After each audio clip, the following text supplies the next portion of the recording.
before installing Python, I thought it would be a very nice idea to give you a small tour of Python. For this, I want you to open up your favorite web browser and I want you to search for Python online compiler, and I want you to click on this link. This is for repelit.com, and as you can see, we have a working Python environment ready for us. So right on this line, I want to print out modern Python 101. So just replace hello world with modern Python 101 and just click on the run. So as you can see, we have the output of modern Python 101. Let's try one more simple example.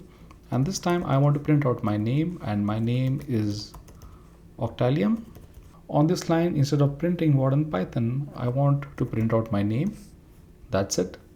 Just hit the run button one more time. And you can see we have the output of Octallium. As you can see, writing Python is as simple as writing your plain English. And from the next video, we will see how to install Python and how to set up our development environment.